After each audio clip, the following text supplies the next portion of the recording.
Salatullah wa salam ala muallimul iman. Assalamu alaikum wa rahmatullahi wa barakatuh. Alhamdulillah, wassalatu wassalamu ala rasulillah wa ala alihi wa ashabihi wa man wala amma ba'd. A'udhu billahi minash shaitanir rajim. Bismillahir rahmanir rahim. Wa wa'adna Musa 30 laylah wa atmamnaha bi'ashrin fatamma miqatu rabbih 40 laylah wa qala Musa li akhihi Harun akhlufni fi qawmi واصلح ولا تتبع سبيل المفسدين ولما جاء موسى لميقاتنا وكلمه ربه قال رب أرني أنظر إليك قال لن تراني ولكن انظر إلى الجبل فإن استقر مكانه فسوف تراني فلما تجلى ربه للجبل جعله دكا وخر موسى صيقا فلما أفاق قال سبحانك تبت إليك وأنا أول المؤمنين মুসা আলাইহিসসালাতু ওয়াসসালামের কিসসা কোরআনুল কারীমে সবচাইতে দীর্ঘ, লম্বা এবং অধিক উল্লেখ হয়েছে। ইতিপূর্বে আমরা 3টি পর্ব আলোচনা করেছি, আজকে চতুর্থ পর্ব। ফিরআউন এবং তার সদলবল ডুবে হালাক হয়ে গেল, ধ্বংস হয়ে গেল। বনি ইসরাইল এরা নাজাত পেয়ে গেল। মুসা আলাইহিসসালাতু ওয়াসসালাম প্রথম যে তার কাজ ছিল ফিরআউনকে দাওয়াত করা, সেই কাজ তিনি আদা করেছেন। ফিরআউন তা গ্রহণ না করে প্রত্যাখ্যান করেছে এবং জাদুর প্রতিযোগিতা দিয়ে নিজে বিজয়ী হইতে চেয়েছে, কিন্তু জাদুঘররাই প্রথম ঈমান এনে ফিরআউনের এক ধাপ ধ্বংস এগিয়ে বসেছে। এরপরে মুসা আলাইহিসসালাতু ওয়াসসালামের যে কাজ ছিল বনি ইসরাইলকে নিয়ে মিশর থেকে তাদের যে বাসস্থান, জন্মস্থান, সেখানে তাদেরকে নিয়ে হিজরত করা। কারণ ইউসুফ আলাইহিসসালাতু ওয়াসসালাম যখন মিশরের বাদশাহ হয়েছিলেন তখন তার বাবা, মা এবং ভাই সবাইকে নিয়ে চলে এসেছিলেন কোথায়? মিশরে। আসল এদের জন্মভূমি হচ্ছে কোথায়? শাম বা ফিলিস্তিন। মুসা আলাইহিসসালাতু ওয়াসসালামের বনী ইসরাইলদেরকে নিয়ে মিশর ছেড়ে এবার সাগর পার হয়ে চলে আসলেন সাইনা মরুভূমিতে। এখানে আমরা আগেও বলেছি যে মুসা আলাইহিসসালাতু ওয়াসসালাম এমন এক জাতির কাছে, এমন এক রাজার কাছে, এমন এক তাগুতের কাছে তাকে নবী করে, রাসূল করে আল্লাহ পাঠিয়েছিলেন। সেই যুগের সবচাইতে বড় তাগুত, সবচাইতে বড় যে খোদাই নিজে দাবি করেছিল, আনা রব্বুকুমুল আলা, এবং সবচেয়ে বড় অহংকারী, জালেম। আর বনী ইসরাইল এমন একটা জাতি যে কিবতীরা, ফিরআউন এবং তার জাতি এদেরকে এমনভাবে নির্যাতন, নিষ্পেষণ এবং নিপীড়ন, শিক্ষা থেকে মাহরুম, কৃষ্টি কালচার থেকে মাহরুম, এদের কোনো লেখাপড়া নাই, এদের কোনো মান মর্যাদা নেই, যত নিম্নমানের এবং যত জুলুম অন্যায়, যার ফলে এদের মানবিক শক্তি, এদের দৈহিক শক্তি, এদের মনোবল, এরা মানুষের গোলামি করতে করতে আল্লাহর গোলামি ভুলেই গিয়েছে। এবং তাদের মালিকদের সঙ্গে, যেহেতু মিশরে তারা মূর্তি পূজা করত, আর এই বিভিন্ন ধরনের মূর্তি পূজায় তারা অভ্যস্ত হয়ে গেছিল। সবসময় দেখবেন আন্নাসু আলা দীন মুলুকিহিম, একটা কথা আছে, আন্নাসু আলা দীন মুলুকিহিম, মানুষ তাদের দেশের রাজার ধর্ম মানে। দেখবেন যেই দেশে যেমন শাসক, জনগণের মানসিকতা অনেকটাই তেমন। কি বলেন? আমাদের দেশের দিকে দেখেন দেখি, কি অবস্থা আমাদের দেশের লোকজনের? হাউ খাও এবং মানসিকতা, কথাবার্তা, মন্তব্য, লেনদেন, আচার অনুষ্ঠান আমাদের দেশ যারা চালায় এদের সঙ্গে জনগণের মিল রয়েছে সব দিক থেকে। কাজে একটা পতিত জাতিকে শুধরানো, একে উঠানো বড় কঠিন। মুসা আলাইহিসসালাম কেবলমাত্র তাদের চোখের সামনে কয়েকদিন আগে দেখলো যে জাদুর এক প্রদর্শনীতে আল্লাহর মোজেজা বনী ইসরাঈল নিজের চোখে দেখলো যে কিভাবে ফিরআউনের সমস্ত জাদুঘর সেজদায় পড়ে গেল, তারা হার মেনে গেল, তারা পরাজয় হলো। মুসা আলাইহিসসালাম জয়ী হলেন। চোখের সামনে দেখল ফিরআউন এবং তার সৈন্যরা কিভাবে ডুবে হালাক হয়ে গেল। এবার বাইতুল মাকদেসের দিকে যাচ্ছেন মুসা আলাইহিসসালাম, হারুন আলাইহিসসালাম তাদেরকে নিয়ে। পথিমধ্যে দেখে মানুষরা মূর্তি পূজা করে,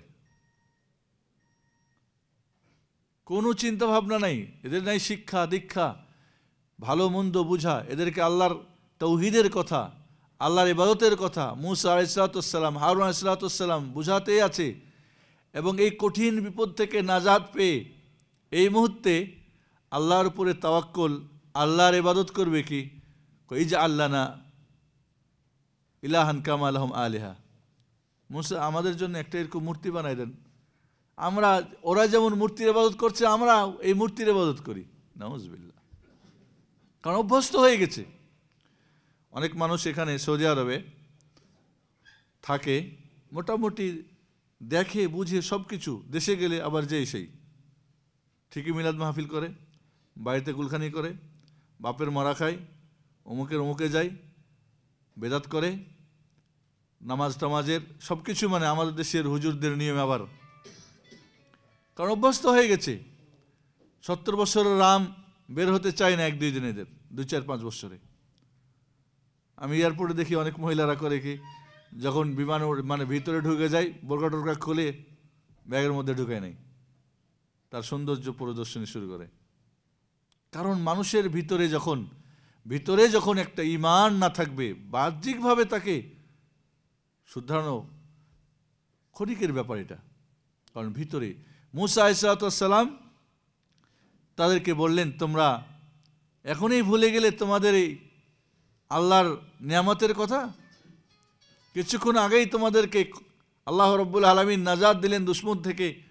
সামনে তোমাদের সাগর, পিছনে দুশমন। আল্লাহ রাব্বুল আলামিন কিভাবে তোমাদেরকে নাজাত দিল? তোমাদের মতো জাহেল, তোমাদের মতো নাদান, তোমাদের মতো অজ্ঞ মূর্খ জাতি আর কেউ আছে? মুসা আলাইহিসসালাম এবার যাই হোক ওদেরকে বুঝালেন, তারা বুঝতে পারলো যে এটা ভুল হয়েছে। কিন্তু মানুষের যখন একটা ক্যারেক্টারে পরিণত হয়, অভ্যাসে পরিণত হয় কোনো জিনিস, এটাকে শুধরানো বড় কঠিন। মানুষের যখন কোনো একটা জিনিস অভ্যাস হয়ে যায়, একটা মানুষের যখন আদত হয়ে যায়, বেদাত করা আদত হয়ে গেছে, মাজারে দৌড়ানো আদত হয়ে গেছে, বহু ধর্মের নামে দুনিয়ার নামে বিড়ি খাওয়া আদত হয়ে গেছে, মানুষ ছাড়তে পারে না, সিগারেট খাওয়া আদত হয়ে গেছে, ছাড়তে পারে না, অভ্যাস হয়ে গেছে।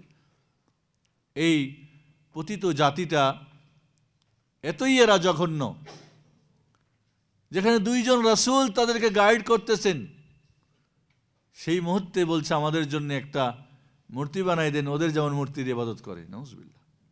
মুসা আলাইহিস সালাম এবার তাদেরকে বুঝালেন, তারা বুঝতে পারলো এটা ভুল হয়েছে। যাই হোক, এরপরে মুসা আলাইহিস সালাম ভাবলেন এই জাতি, এই পতিত জাতিকে শুধরানোর জন্যে অবশ্যই ঐশী বাণী দরকার। অবশ্যই যিনি এদের সৃষ্টিকর্তা মহান রব্বুল আলামিন, তার পক্ষ থেকে এদের জন্য নিয়ম নীতিমালা বিধান দরকার। তাই আল্লাহ রব্বুল আলামিনের কাছে তিনি দরখাস্ত করলেন যে আল্লাহ, এদেরকে কিভাবে আমি দাওয়াত করব, কি আমল করবে, কি করলে তুমি খুশি হবে, কি করলে নারাজ হবে, ইত্যাদি বিস্তারিত এর আমারে কিতাব দাও। আল্লাহ রাব্বুল আলামিন মুসা আলাইহিস সালামের সঙ্গে ওয়াদা করলেন, ওয়াআদনা মুসা 30 লাইলা, বলেন মুসা ঠিক আছে, কিতাব দেওয়া হবে, তুমি তুর পাহাড়ে চলে আসো এবং রোজা রাখো এবং আমার সঙ্গে কথা বলো এবং প্রস্তুতি গ্রহণ করো এই আসমানি কিতাবকে বহন করার জন্যে, এটাকে ধারণ করার জন্যে। মুসা আলাইহিস সালাম 30 দিন রোজা রাখলেন। কোনো কোনো বর্ণায় আছে 30 দিনের পরে উনি নাকি মিসওয়াক করছিলেন। এরপরে আল্লাহ রাব্বুল বলেন আরও 10 দিন, ওয়াতমামনাহা বিআশরিন ফাতাম্মা মিকাতু রাব্বিহি 40 লাইলা, এরপরে আরও 10 দিন বাড়িয়ে দিয়ে 40 দিন। এরপরে আল্লাহ রাব্বুল আলামিন মুসা আলাইহিস সালামকে কি দিলেন? মুসা আলাইহিস সালামকে এই সময় মুসা আলাইহিস সালাম আল্লাহ রাব্বুল আলামিনের অতি নিকটে। এবার মুসা আলাইহিস সালাম অসম্ভব জিনিস আল্লাহর কাছে চেয়ে বসলেন। স্বাভাবিক, মানুষ মানুষকে ভালোবাসলে অস্বাভাবিক জিনিস চাই না।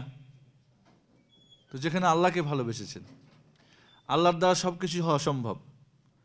মুসা আলাইহিস সালাম দেখলেন মহান রব্বুল আলামিন 40 দিন ধরে তার সঙ্গে কথাবার্তা হচ্ছে। আল্লাহ রব্বুল আলামিন তাকে আসমানি কিতাব দিবেন। মুসা আলাইহিস সালাম আল্লাহকে বললেন, ওয়ালাম্মা জা মুসা লিমিকাতিনা ওয়া কাল্লামাহু রাব্বুহু ক্বালা রাব্বি আরিনি আনজুর ইলাইক। মুসা আলাইহিস সালাম তার আগে যেটা ঘটনা, যে তিনি যখন তুর পাহাড়ে গেলেন, হারুন আলাইহিস সালামকে বনী ইসরাঈলদের দেখাশোনা, দাওয়াত এবং তালিম, এদের শিক্ষা দীক্ষার জন্য দায়িত্ব দিয়ে গেলেন। মুসা আলাইহিস সালাম এবার আল্লাহকে বললেন, ক্বালা রাব্বি আরিনি আনজুর ইলাইক। ভাবলেন আল্লাহর সঙ্গে তো কথা হচ্ছে, আল্লাহকে দেখা দরকার। যার সঙ্গে গভীর সম্পর্ক হয়, যাকে গভীরভাবে ভালোবাসে, কথা দিয়েই তৃপ্তি হয় না, মানুষের স্বভাব। তাই মুসা আলাইহিস সালাম আল্লাহর কাছে চেয়ে বসলেন, আল্লাহ তোমার আমি দেখতে চাই। ক্বালা লান তারানি, আল্লাহ বললেন মুসা না, আমারে দেখতে পাবে না, এই দুনিয়াতে আমাকে কেউ দেখা সম্ভব না। ওয়ালাকিন ইনজুর ইলাল জাবালি ফাইন ইসতাকাররা মাকানাহু ফাসাউফা তারানি, আমারে না, এই পাহাড়ের দিকে দেখো, যদি পাহাড়টা তার আসল অবস্থায় অবস্থান করে তাহলে দেখো পাহাড়ের দিকে। আল্লাহ রাব্বুল আলামিন ৭৭টা হাদিসে আছে নূরের পর্দার মাঝে আল্লাহ রাব্বুল আলামিন থাকেন। তা আল্লাহ রাব্বুল আলামিন তার নূরের তাজাল্লি ওই পাহাড়ের দিকে টস মেরে দিলেন, আর কি টস মারার মতো। একটা পর্দা খুলে দিলে তার নূরটা বিকশিত হয়ে গিয়ে কোথায়, কিরণটা তার আলোটা গিয়ে পড়লো কোথায়, পাহাড়ে। ফালাম্মা তাজাল্লা রাব্বুহু লিল জাবাল জাআলাহু দাক্কা, আল্লাহর এই নূরের ছাটা বা আলোক ছাটা যখন ওই পাহাড়ের উপরে গিয়ে পড়ছে, পাহাড়টা চূর্ণ বিচূর্ণ, একেবারে মাটির সঙ্গে সমান হয়ে গেছে। ওয়াখাররা মুসা সাইকা, মুসা আলাইহিস সালাম বেহুশ হয়ে মাটির মধ্যে লুটিয়ে পড়ছেন। কারণ আল্লাহ রাব্বুল আলামিনকে এই দুনিয়ার চক্ষু দিয়ে দেখা সম্ভব না। কিয়ামতের মাঠে মুমিনরা দেখবেন জান্নাতে আল্লাহ রাব্বুল আলামিন মুমিনদের সবচেয়ে বড় নিয়ামত যেটা দান করবেন সেটা হলো কি আল্লাহর সাক্ষাৎ। এবং জান্নাতীরা যখন আল্লাহ রাব্বুল আলামিনের সাক্ষাৎ লাভে ধন্য হবে, এরপর আল্লাহ বলবেন আর কিছু চাও, বলবেন না, শুধু এটাই চাই, শুধুমাত্র আল্লাহ তোমার দিকে আমরা চেয়ে থাকতে চাই, আর কিছুই চাই না, জান্নাতের কোনো সুখ শান্তি চাই না। আল্লাহু আকবার। লা তুদরিকুল আবসার, আল্লাহ রাব্বুল আলামিনকে কোনো চক্ষু পাবে না, তিনি পাবে, সবাইকে দেখতে পান, কিন্তু তাকে এই দুনিয়ায় দেখা সম্ভব না। ফালাম্মা আফাকা ক্বালা সুবহানাক তুবতু ইলাইকা ওয়া আনা আউয়ালুল মুমিনিন, এরপরে যখন তার সেন্স ফিরে আসলো বললেন সুবহানাক, আল্লাহ আমি তোমার পবিত্রতা বর্ণনা করছি, আমি ভুল করেছি, এই অসম্ভব জিনিস তোমার কাছে চেয়ে ভুল করেছি। তুবতু ইলাইক, আমি তোমার কাছে ফিরে এসেছি, ক্ষমা চাচ্ছি।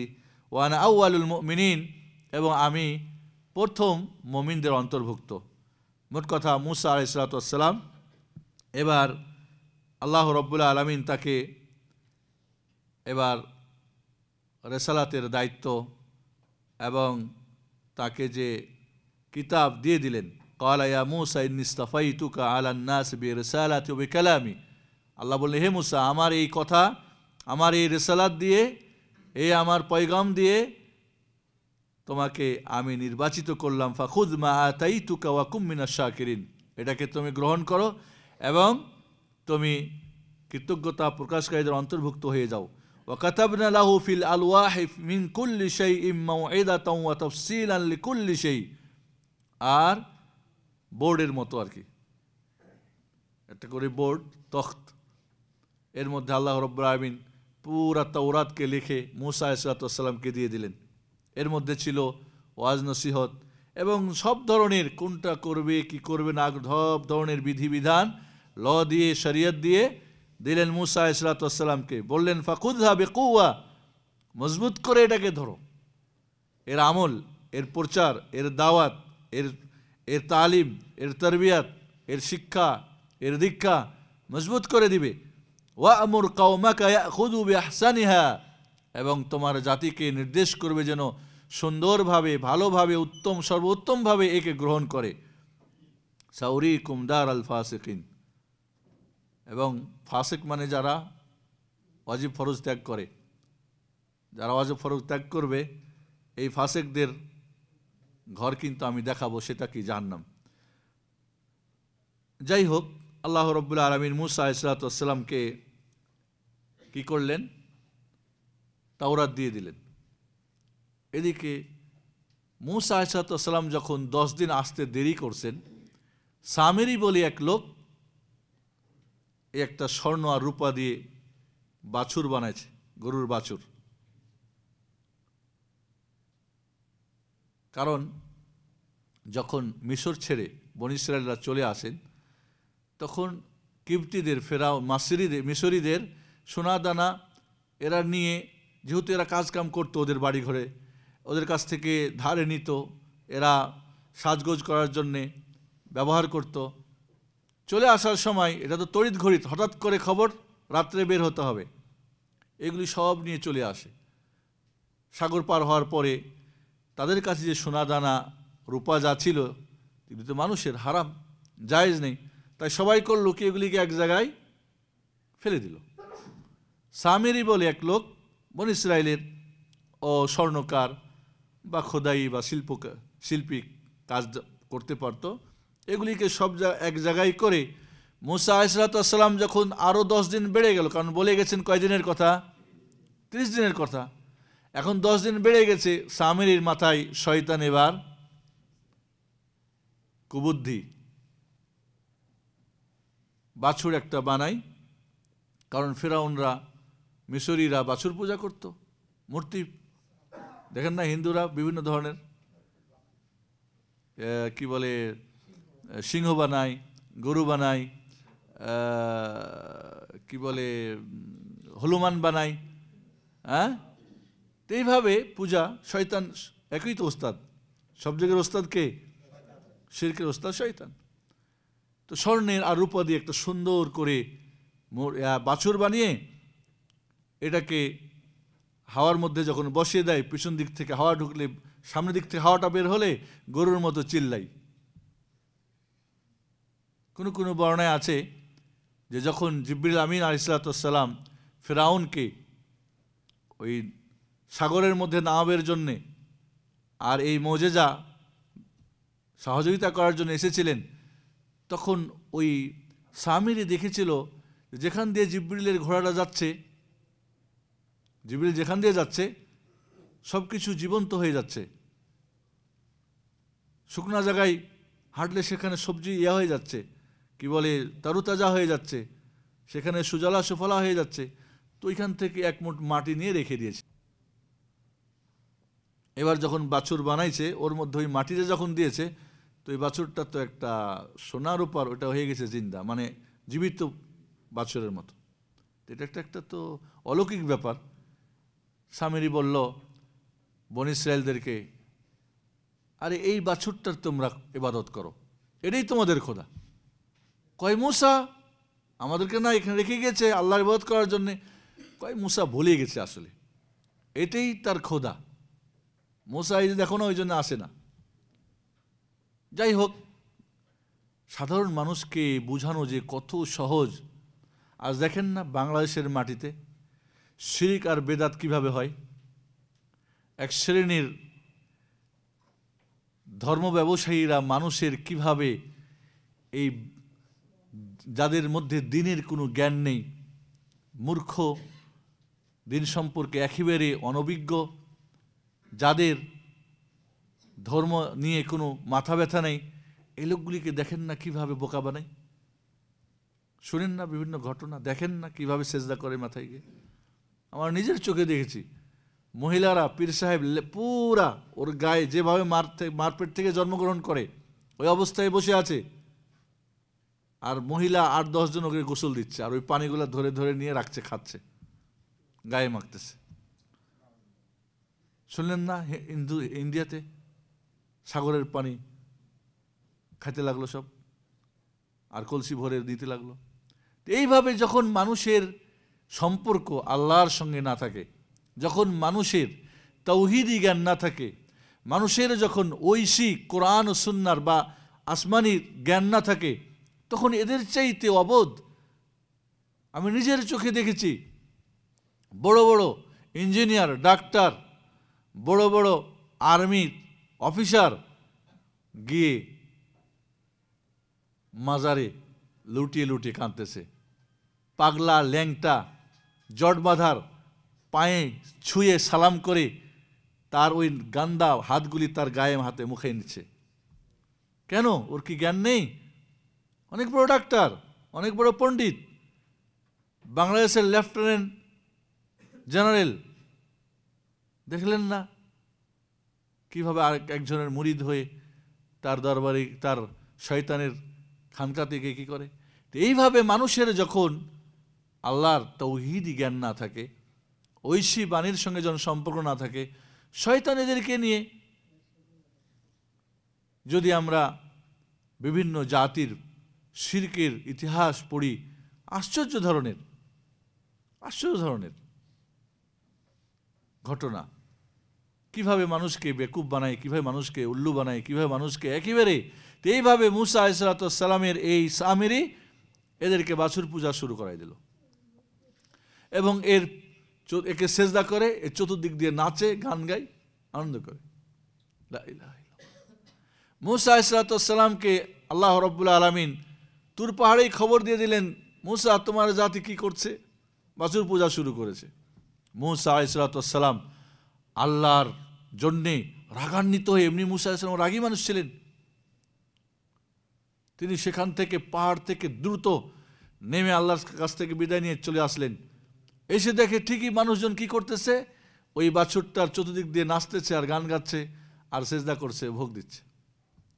মুসা আলাইহিস সালাম রাগে তাওহীদের যেখানে তাওহীদকে যেখানে ধ্বংস করা হচ্ছে, তাওহীদকে যেখানে মিটিয়ে শিরকের জয়গান চলতেছে, মুসা আলাইহিস সালাম তাওহীদের জ্ঞান, আল্লাহর জ্ঞান, আল্লাহর সঙ্গে তার ভালোবাসা, আল্লাহর দায়িত্ব তার কাঁধে এসেছে। মুসা আলাইহিস সালাম কি করলেন? ওই তখ্তগুলি মানে বোর্ডগুলি মাটির মধ্যে ফেঁকে দিলেন, আর হারুন আলাইহিস সালামের মাথা এবং মাথার চুলার দাড়ি ধরে বললেন, টান দিয়ে বললেন, ঝাঁকি দিয়ে বললেন, আপনাকে আমি রেখে গেছি এদেরকে হেদায়েত দেওয়ার জন্যে, আপনি থাকা অবস্থায় এরা কি করেছে? বাছুর পূজা শুরু করেছে, দায়িত্ব পালন করেন নাই। মুসা আলাইহিস সালাম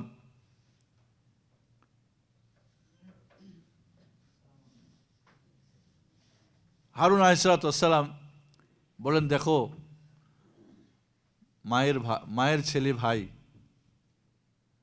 মায়ের কথা বললেন, মায়ের পেটের ভাই, আমার দাড়ি আর চুল ধরে টানো না, আমাকে ছেড়ে দাও, দুশ্মনদের কাছে আমাকে হাসির পাত্র বানায়ও না। আসলে আমি ওদেরকে চেষ্টা করেছি, ওরা আমাকে শেষ পর্যন্ত হত্যা করার উপক্রম। কিছু মানুষ বাদ দিয়ে বেশিরভাগ মানুষ এই বাছুর পূজা শুরু করেছে।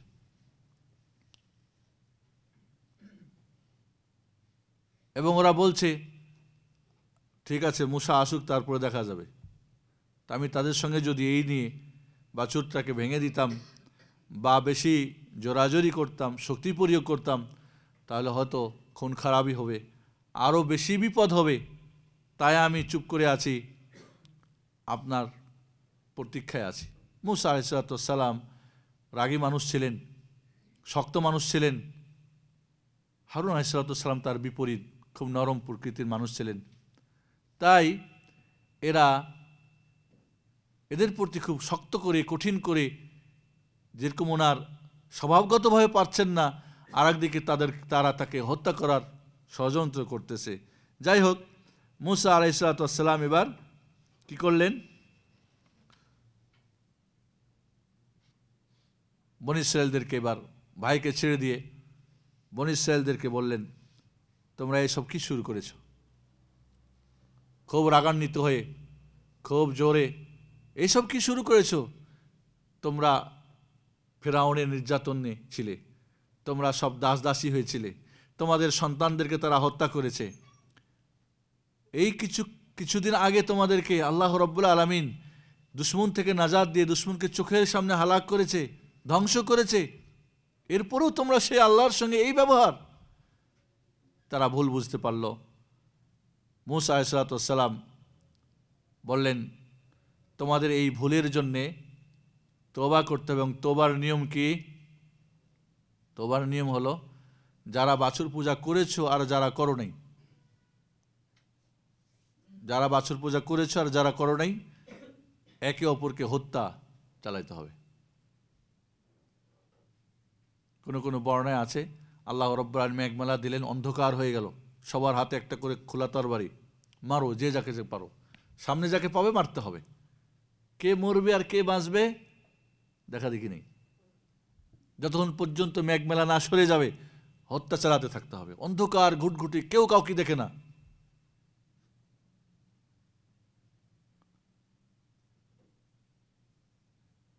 তাই হলো, তাদের আল্লাহ রাব্বুল আলামিন তওবা কবুল করলেন। আল্লাহ রাব্বুল আলামিন তওবা কবুল করলেন। তওবা কবুল করার পরে আল্লাহ রাব্বুল আলামিন এবার তাদের কাছে যে, এবার মুসা আলাইহিস সালাম সামেরির যেই বাছুর পূজা ব্যবস্থা করেছিল, বলল, তুমি এটা কেন করছো? কয়, আমি ওই যে জিবরিলের পায়ের নিচের কিছু ধুলো দিয়ে এটা বানিয়েছি। এটা আমার মনের একটা কুপ্রবৃত্তি ছাড়া আর কিছুই না। মুসা আলাইহিস সালাম তার উপরে বদদুয়া দিয়ে দিলেন, বললেন যে তোমাকে কেউ স্পর্শ করবে না, তুমি কাউকে স্পর্শ করতে পারবে না। এবং এই জন্যে মুসা আলাইহিস সালাম যখন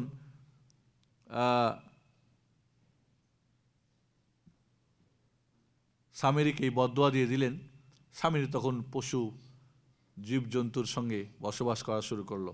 কোনো মানুষের কাছে গেলে মানুষ তাকে স্পর্শ করতে পারবে না, আর ও কাউকে স্পর্শ করতে পারবে না। বরং কোনো বর্ণায় আছে, কেউ যদি স্পর্শ করেইছে কোনো কারণে, হয়তো আত্মীয় স্বজন বা কোনো কারণে, সাথে সাথে তার মারাত্মক জ্বর হয়ে গেছে দুইজনের। এইভাবে আল্লাহ রাব্বুল আলামিন শাস্তি দিলেন সামেরিকে। এই শাস্তির মধ্যেও থেকে গেল। মুসা আলাইহিস সালাম এবার ওই বাছুরটাকে ভেঙে খান খান করে আগুন দিয়ে জ্বালিয়ে সামেরির সামনে সাগরের মধ্যে ফিকে দিলেন, দেখো তোর খোদার কি অবস্থা। এরপরে মুসা আলাইহিস সালাম এবার তাওরাতের যে লিখিত পাণ্ডুলিপি বা কি বলবেন সেটাকে, তখ্তগুলি বা বোর্ডগুলি, এবার সবাইকে ডেকে বললেন, এটা তোমরা আল্লাহ রাব্বুল আলামিন তোমাদের এর মধ্যে যা আছে এটাকে তোমাদের মানতে হবে। এটা তোমাদেরকে মানতে হবে। বলল যে বনি ইসরাইল বলল যে এটা আমাদেরকে খুলে খুলে দেখেন, যদি আমাদের মানার যোগ্য হয় তো মানব, না হলে মানব না। বারবার মুসা আলাইহিস সালাম বুঝাতে লাগলেন আল্লাহর নিয়ামতের কথা। এবং ইতিমধ্যে এইখানে যে ওরা অবস্থান করছে, এখানে না আছে গাছপালা, না আছে বাড়িঘর, না আছে কিছু, এখানে আল্লাহ রাব্বুল আলামিন তাদের জন্য স্পেশাল খানার ব্যবস্থা করেছেন, মান এবং সালওয়া। মান এক প্রকার মিঠা জাতীয় হালুয়া জাতীয় খাদ্য, আর সালওয়া হলো পাখির রোস্ট। এটা দৈনিক জান্নাত থেকে আসে খানা, উপর থেকে এদেরকে অর্ডার করা হলো, তোমাদের যার যা প্রয়োজন খেয়ে নেবে, বাকিটা রেখে দিবে, বাকিটা তোমরা আর স্পর্শ করবে না, এটা আগুন দিয়ে বা যেভাবে এটা চলে যাবে। এরা ভাবলো যদি কালকে না আসে। এরা শেষ পর্যন্ত মুসা আলাইহিস সালামকে বলল যে এই মান আর সালওয়া খেতে খেতে আমরা অরুচি হয়ে গেছে, আমরা পেঁয়াজ রসুন ওই ডাল আর ফুল ওইগুলো আমাদের দিতে হবে। মুসা আলাইহিস বললেন এই তোমরা উত্তমের পরিবর্তে নিম্নতম খানা তোমরা চাচ্ছ। যাই হোক, এদিকে দিনের বেলা আল্লাহ রাব্বুল আলামিন তাদের রৌদ্র থেকে বাঁচাবার জন্যে কি করেন, মেঘমালা দিয়ে দেন, ছাদ, যাতে করে রোদ না লাগে, জান্নাতি খানা। আল্লাহ রাব্বুল আলামিন এত কিছু নিয়ামতের কথা মুসা আলাইহিস সালাম তাদেরকে বারবার উল্লেখ করলেন, দেখো এত কিছু দিয়েছেন, তোমরা মানো, এই আল্লাহর বিধান মানলে, আল্লাহর শরীয়ত মানলে, আল্লাহর কিতাব মানলে তোমাদের আরও আল্লাহ রাব্বুল আলামিন নিয়ামত দিবেন। শেষ পর্যন্ত আল্লাহ রাব্বুল আলামিন যখন দেখলো না এরা সবসময় যে জাতি নির্যাতিত নিপীড়িত, যে জাতি, আমাদের বাংলাদেশের কথা আপনারা জানেন কি না জানি না, আপনাদের বয়স কত। স্বাধীনতার সময় আমার বয়স 5-6 বছর। যেটুক দেখেছি আমি, এবং স্বাধীনতার আগে পরে আমার যেটুক খেয়াল আছে, এবং আমার যেটুক খেয়াল আছে 3 বছর বয়সের কথাগুলি আমার কিছু কিছু মনে আছে। আমার বয়স যখন 3 বছর, সেই সময় কিছু ঘটনা কথা আজও আমার মনে পড়ে। তো যাই হোক, যখন 5-6 বছর এর মানে তখন ভালো বুঝি আমি, এবং যা দেখেছি হুবহু আজ সব মনে আছে, কিছুই ভুলি নাই। বাংলাদেশ স্বাধীনতার আগে এবং স্বাধীনতার পরে মানুষের চারিত্রিক অবক্ষয় আসমান জমিন পার্থক্য, বিশেষ করে ধর্মীয় দিক, মানসিক দিক, চারিত্রিক দিক, মানবিক দিক। যারা সেই সময় বড়, আমরা তো ছোট, তারা ভালো করে বলতে পারবেন, বুঝেন। এবং যতদিন যাচ্ছে তত অধঃপতনের অতল তলের দিকে। যখন একটা জাতি অন্যের নির্যাতন, জুলুমি, দাসত্ব, গোলামি করে, মানুষের গোলামি ছেড়ে মানুষের, আল্লাহর গোলামি ছেড়ে মানুষের গোলামি করে, তখন তাদের কোনো নিজস্ব আর বিবেক বুদ্ধি, এদের চিন্তা চেতনা, মানবিকতা এবং উন্নত চিন্তাভাবনা এদের আনা বড় কঠিন। যাই হোক, মুসা আলাইহিস সালাম এদেরকে বুঝিয়ে কোনোভাবেই এরা রাজি না। মানার মতো হলে মানবো, না হলে মানবো না, আমাদেরকে পড়ে পড়ে আগে শোনান দেখি মানার মতো কিনা। আল্লাহ রাব্বুল আলামিন আসমানের কি পাহাড় আসমানের তাদের মাথার উপর উঠাই দিলেন। বলেন যে মানবা কি না বলো, যদি বলো না, যদি বলো ভোট কি না, পাহাড় ছেড়ে দেওয়া হবে তোমাদের প্রতি। এবং বললেন তোমার সেজদায় পড়ে বলো মানবা কি না, সেজদা দিয়ে বলতে হবে যে হ্যাঁ মানি, না হলে পাহাড় তোমাদের উপরে ছেড়ে দেওয়া হবে। এইভাবে যখন বারবার এদের প্রতি যখন এই ধরনের কঠিন অবস্থা ধারণ করে, তখন তারা বলে হ্যাঁ। এবার তারা সেজদা কোথায় দিতে হবে, নাকে আর কপালে না, গালের মধ্যে সেজদা দিয়ে দেখে পার পড়ে কি পড়ে না। লা ইলাহা ইল্লাল্লাহ। যাই হোক, শেষ পর্যন্ত ওরা মেনে নিল আর কি, যে হ্যাঁ আমরা মানব।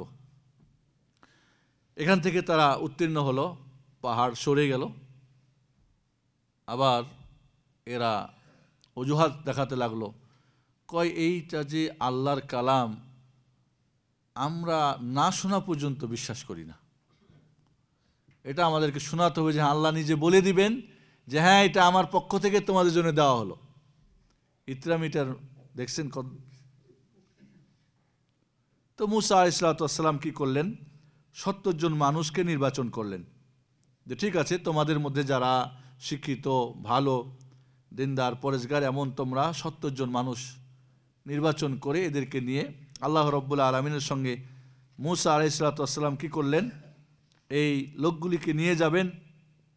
ওই আরেকটা কথা ভুলে গেছি, পানি নাই, পানির ব্যবস্থা করলেন কি? পাহাড় পাথর ফাটিয়ে। 12টা ওরা জাতি ছিল। ইয়াকুব আলাইহিসসালাম 12 সন্তান, 12টা কবিলা, 12টা তারা গোত্র। ওইখানে পাথর ফাটিয়ে 12টা ঝর্ণা করে দেওয়া হলো তাদের জন্যে, মান্না সালুয়া। আর আকাশের মধ্যে এই সব কিছুর ব্যবস্থা আল্লাহ রাব্বুল আলামিন তাদের জন্যে মুসা আলাইহিসসালামের মাধ্যমে করলেন। কিন্তু এরপরও সে জাতি তারা এই সত্যকে মেনে নিতে রাজি না। এরপরে 70 জন মানুষকে কি করা হলো? এদের জন্যে এবার নির্বাচন করে এদেরকে নিয়ে মুসা আলাইহিসসালাম চলে গেলেন। এবার ওইখানে গিয়ে আল্লাহ রাব্বুল আলামিন মুসা আলাইহিসসালামের সঙ্গে কথা বললেন।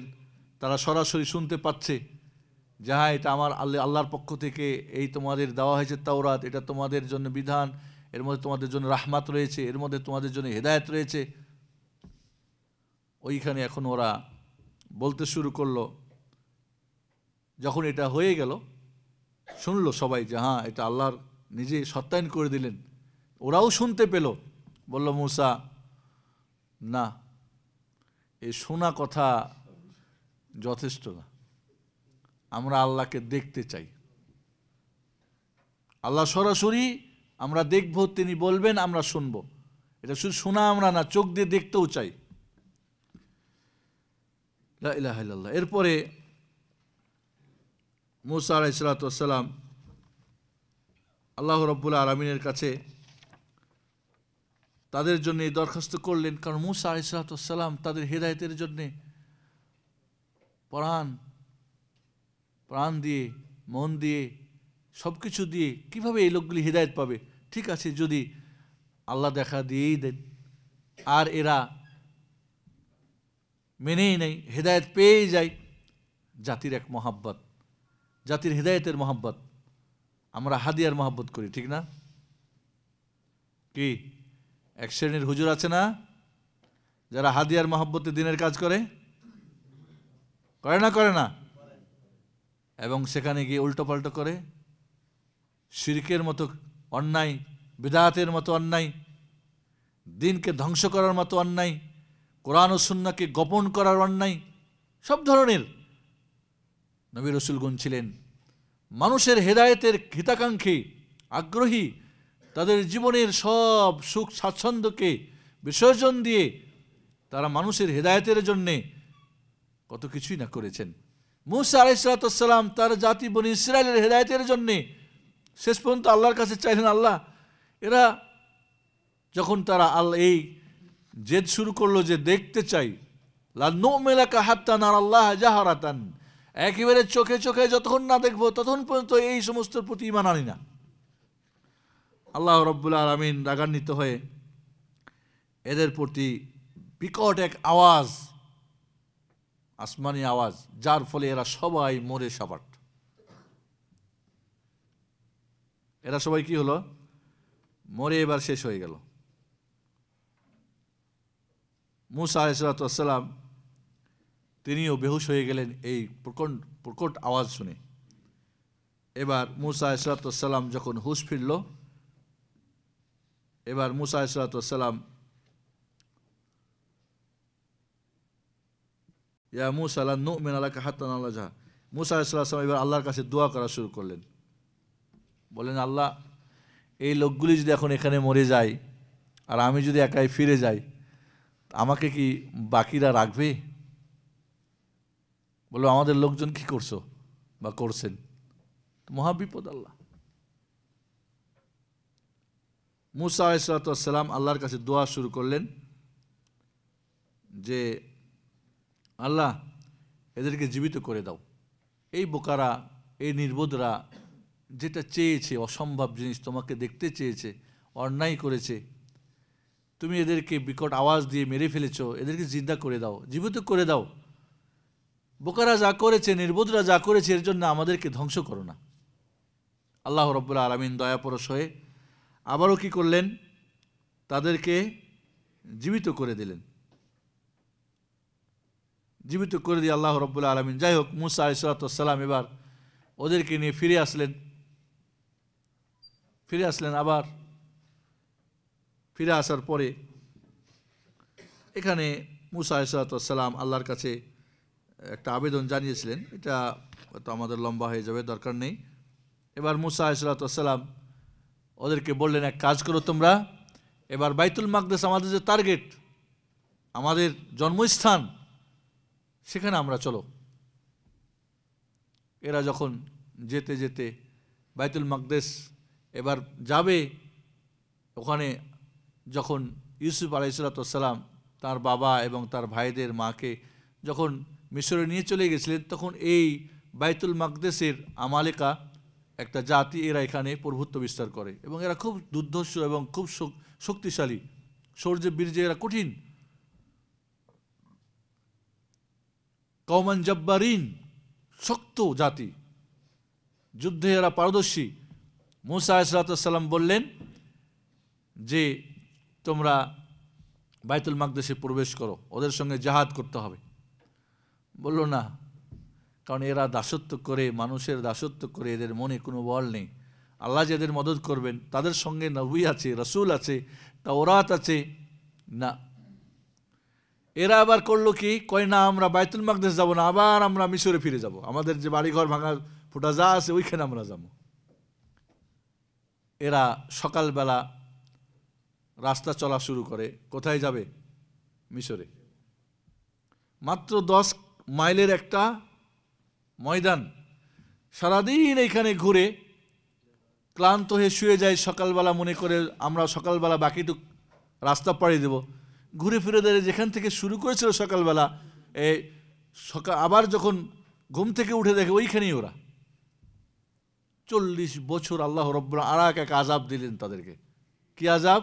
40 বছর ধরে ওই তিহের ময়দানের মধ্যেই ঘুরে, 10 মাইল জায়গা ওদের আর শেষ হয় না। আল্লাহু আকবার। এরপরও ওদের মুখ দিয়ে আসে না, হে আল্লাহর রাসূল মুসা কালিমুল্লাহ, ঠিক আছে চলুন, আল্লাহ যেখানে আমাদেরকে যেতে বলছেন ওখানে যাই। এইভাবে মুসা আলাইহিস সালাম এমন এক জাতির কাছে প্রেরিত হয়েছিলেন যাদের মানসিক, অর্থনৈতিক, সামাজিক, শিক্ষা দীক্ষা, কৃষ্টি, কালচার, সব দিক থেকে এরা এমনভাবে অতল তলে একেবারে পৌঁছে গিয়েছিল। এমন একটা জাতিকে উঠানো যে কত কঠিন, হেদায়েত দেওয়া কত কঠিন। মুসা আলাইহিস সালাম বারবার তাদের সঙ্গে আল্লাহর নিয়ামত রাজির কথা স্মরণ করলেও তারা সেটাকে বুঝতে রাজি না। ইনশাআল্লাহ আমরা বাকি আলোচনা সামনের সপ্তাহে আমরা পূর্ণ করব ইনশাআল্লাহ, বা হয়তো আরও 2টা আমাদের আলোচনা পর্ব হতে পারে। আল্লাহ রাব্বুল আলামিন আমরা মুসা আলাইহিস সালামের যে ঘটনা কোরআন ও সুন্নাহর আলোকে বর্ণনা করছিলাম, বাকিটা পূর্ণ করার জন্য তৌফিক দান করেন। এবং এ থেকে আমাদের শিক্ষণীয় কি? সবচেয়ে বড় হলো এই ঘটনা থেকে আমাদের জন্যে, আমাদের এই বাস্তব জীবনের জন্যে, কারণ কোরআনে যে ঘটনা এসেছে অবশ্যই আমাদের জন্যে, প্রতিটি মানুষের জন্যে, বর্তমানে, অতীতে আর ভবিষ্যতে সবার জন্য অবশ্যই শিক্ষণীয় রয়েছে। আর সেটাই আমাদের মূল উদ্দেশ্য এই কিসসা বর্ণনা করার জন্যে, করা থেকে। আল্লাহ রাব্বুল আলামিন আমাদেরকে সে পর্যন্ত সুস্থ রাখুক, আমাদেরকে দীর্ঘায়ু রাখুক, আমাদেরকে ভালো রাখুক। আমিন। আকুলু কাওলি হাযা আস্তাগফিরুল্লাহ লি ওয়া লাকুম ওয়া লিসাইরিল মুসলিমিন ফাস্তাগফিরুহু ওয়া সাল্লাল্লাহু আলা নবিয়িনা মুহাম্মদ ওয়া আলা আলিহি ওয়া সাহবিহি আজমাইন। আসসালামু আলাইকুম ওয়া রাহমাতুল্লাহি ওয়া বারাকাতুহু।